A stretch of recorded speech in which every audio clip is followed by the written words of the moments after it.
مالی حالات درست نہ ہونے کے سبب کوئی اچھا رشتہ بھی نہیں مل رہا تھا۔ اس صورتحال میں اکثر لڑکیاں نا امید ہو کر بیمار پڑ جاتی ہیں اور ان کی بیماری کسی کی سمجھ میں نہیں آتی۔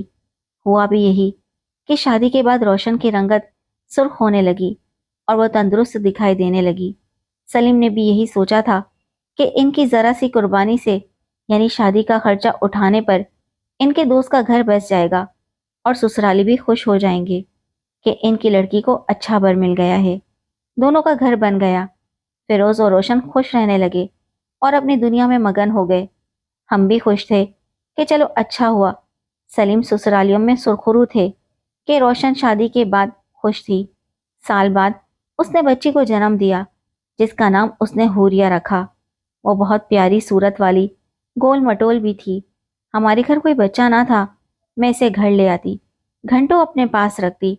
مجھ کو اپنی بھانجی بہت پیاری لگتی تھی۔ اب تو وہ ہمہ وقت میرے پاس ہی رہتی۔ وہ مجھ سے اتنی مانوس ہو گئی تھی کہ جب رات کو سو جاتی تب ماں اسے اٹھا کر لے جاتی۔ اب وہ 2 سال کی ہو گئی تھی اور میری اتنی عادی ہو گئی تھی کہ 1 منٹ بھی میرے بغیر نہ رہتی۔ خدا کی کرنی کہ میری بہن پھر سے بیمار رہنے لگی اور اس کی بیماری اتنی بڑی کہ لاغر ہو گئی۔ ڈاکٹروں نے کینسر تشخیص کیا اور وہ 6 ماہ بعد چل بسی۔ جوان موت پر ہر آنکھ اشک بار تھی، لیکن فیروز کا تو گھر اجڑ گیا تھا اور حوریہ بے آسرا ہو گئی۔ تبھی فیروز نے اسے مکمل طور پر میرے سپرد کر دیا کہ اب یہ آپ ہی کی بچی ہے، آپ نے اس کی پرورش کرنا ہے۔ بہن کی وفات اور بھانجی کے بن ماں ہو جانے پر میں بہت رویا کرتی تھی۔ سلیم بھی غمزدہ تھے کہ ان کے پیارے دوست کا گھر اجڑ گیا تھا۔ اس عرصے میں یہ کسی کو پتہ نہ چلا کہ ہم آپس میں رشتہ دار ہیں یا غیر۔ روشن نے اپنی وفات سے 2 دن قبل فیروز سے وعدہ لیا تھا کہ میری بچی کو باجی کو دے دینا اور خود جہاں مرضی ہو شادی کر لینا۔ سال بعد میں نے اور سلیم نے فیروز کو مشورہ دیا کہ وہ دوبارہ شادی کر لے، بچی تو ہمارے پاس ہے، مگر اس نے انکار کر دیا۔ اس کا کہنا تھا کہ اب میں اور شادی نہیں کروں گا، بس ایسے ہی زندگی گزار لوں گا۔ کچھ عرصے بعد پتہ چلا کہ وہ گھر کی مالکن سروری بیگم کے گھر بھی آتا جاتا ہے۔ اس کا شوہر سعودی عرب کمانے گیا ہوا تھا۔ وہ گھر میں بچوں کے ساتھ اکیلی رہتی تھی۔ ہم نے ان دونوں کے بارے میں 6 مگویاں سنی تو سلیم نے فیروز سے پوچھا۔ وہ برہم ہو گیا، کہنے لگا ایسی کوئی بات نہیں ہے، لوگ تو یوں ہی بات کا بتنگڑ بنا لیتے ہیں۔ اس بیچاری کا مٹ پردیس میں ہے، اس کو باہر کے کام کروانے ہوتے ہیں تو مجھے کہلوا دیتی ہے، میں کر دیتا ہوں، بس اتنی سی بات ہے جس پر لوگ ہمیں بدنام کر رہے ہیں۔ سلیم یہ سن کر خاموش ہو رہے۔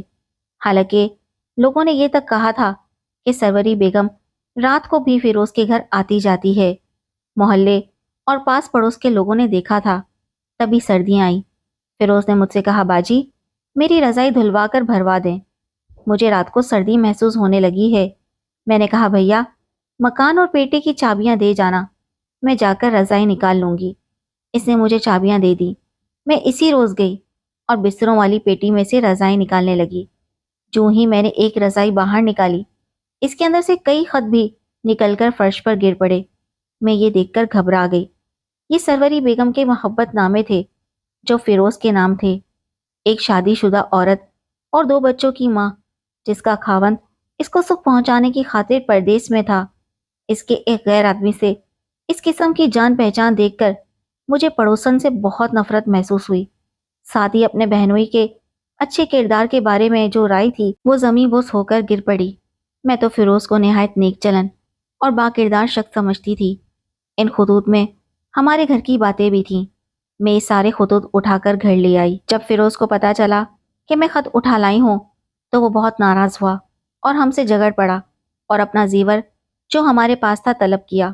جو اس کی رقم ہمارے پاس امانت رکھی تھی وہ بھی ہم سے لے لی۔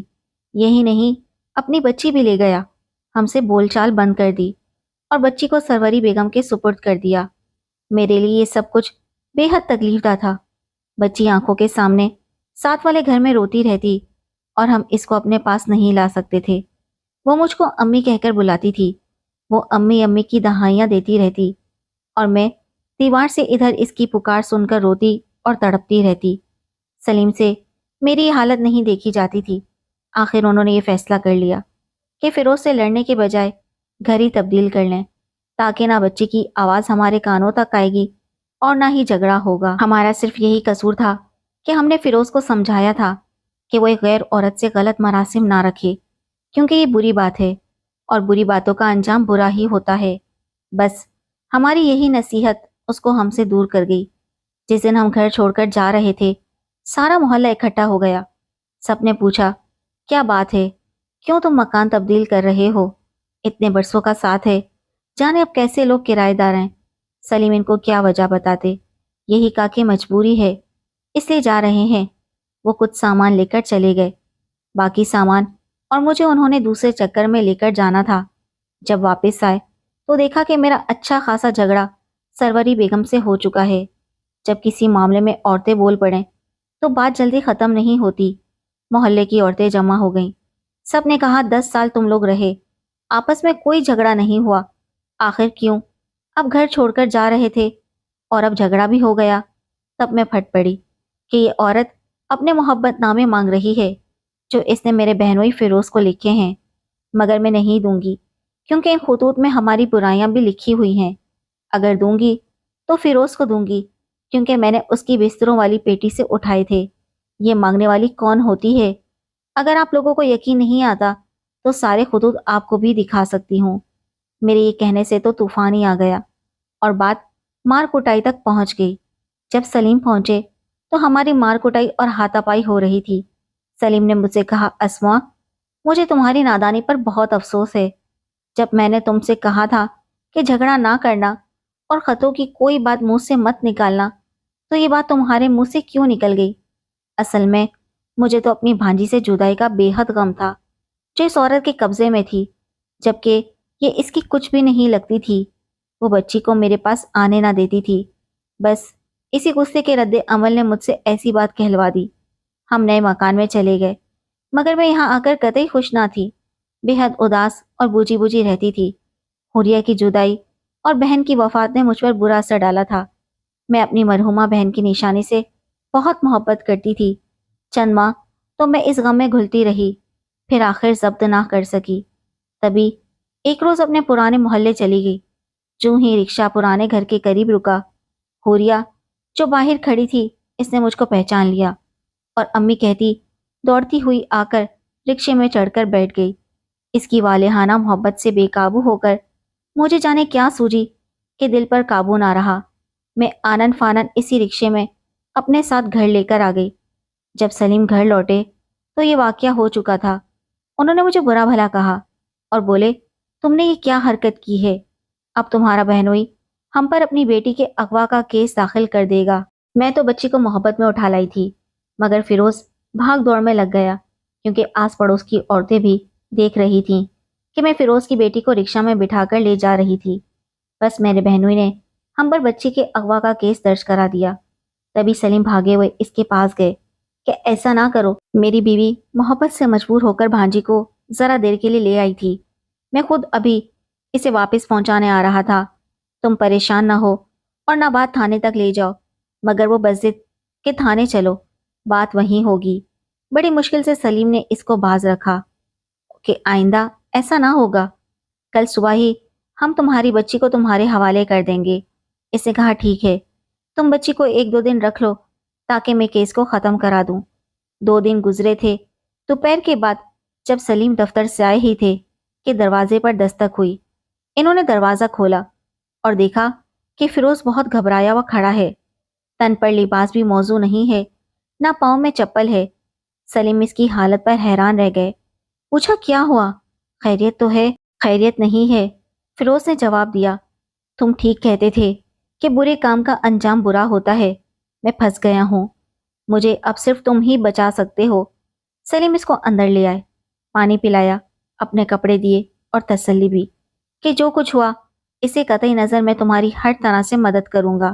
بتاؤ تو صحیح، بات کیا ہے؟ فیروز نے بتایا کہ آج دوپہر میں سروری کے ساتھ اپنے گھر میں موجود تھا کہ اچانک بغیر اطلاع اس کا شوہر گھر میں آ گیا۔ میں نے دروازے کی کنڈی صحیح طرح نہیں لگائی تھی۔ وہ صحن میں سے ہوتا ہوا کمرے میں ہمارے سروں پر آ پہنچا۔ ہم تو بے خوف بیٹھے تھے کہ اس کا شوہر باہر ملک میں ہوتا تھا، اب یہ اچانک آفت نازل ہوئی تو ہمارے دماغ سن رہ گئے۔ دراصل وہ بغیر اطلاع کے آ گیا۔ گھر پہنچا تو اس کے بچوں نے بتایا کہ ماں ساتھ والے مکان میں انکل فیروز سے ملنے گئی ہے۔ بچوں کو خبر تھی کہ وہ اکثر دوپہر میرے گھر آ جاتی تھی اور ان سے کہتی تھی کہ گھر کا دھیان رکھنا، باہر مت نکلنا۔ جب اس شخص نے اپنی بیوی کو میرے بہت قریب دیکھا تو چراغ پا ہو گیا۔ میں تو وہاں سے کسی طرح بچ نکلنے میں کامیاب ہو گیا، لیکن اس نے پتہ نہیں اپنی بیوی کو کتنا مارا کہ محلے والے اکٹھے ہو گئے تھے۔ میں تو اس جگہ جانے سے ڈرتا ہوں۔ میرے مکان کا دروازہ کھلا پڑا ہے، وہاں سب سامان، زیورات، نقدی سوٹ کیسوں میں موجود ہے۔ تمہیں کسی طرح اس محلے میں جا کر پتا کرو کہ کیا ہوا ہے۔ میں تو اب وہاں نہیں جا سکتا، لوگ مجھے ماریں گے، محلے بھر میں رسوائی بھی ہوگی۔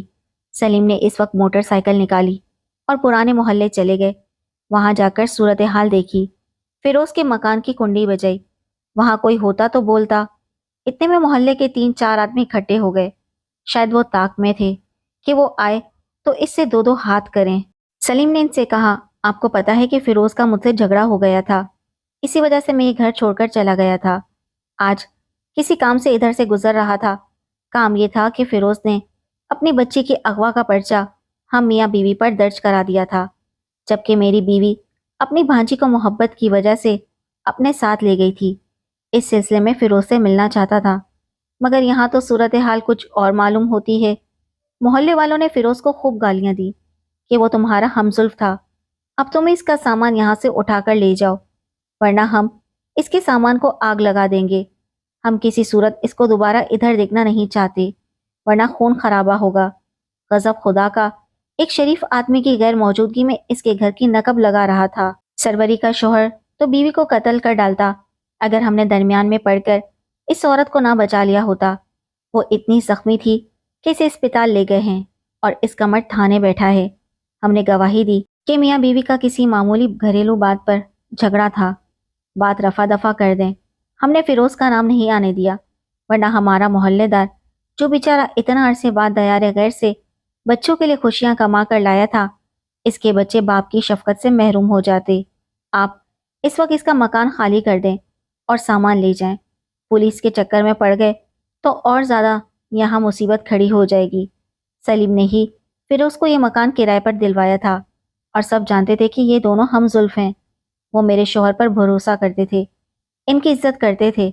ہم بہت عرصہ یہاں رہ چکے تھے۔ سلیم کی ساکھ اچھی تھی تو محلے والوں نے ان پر اعتماد کیا۔ میرے شوہر نے ان لوگوں سے وعدہ کیا کہ یہ کام ہو جائے گا، فکر نہ کریں۔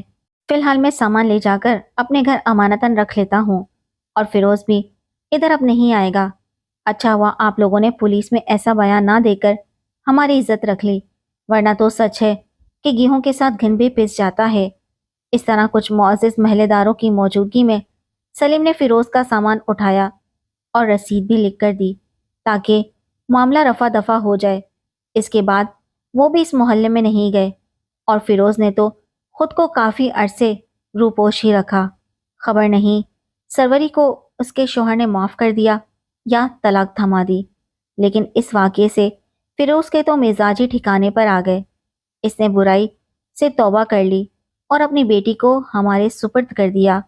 مجھ سے کہا، باجی حوریہ کو آپ ہی رکھو، اسے اپنی ہی بیٹی سمجھو۔ تب میں نے بھی سکھ کا سانس لیا اور اپنی مرحوم بہن کی بیٹی کو ہمیشہ گلے سے لگا کر رکھا۔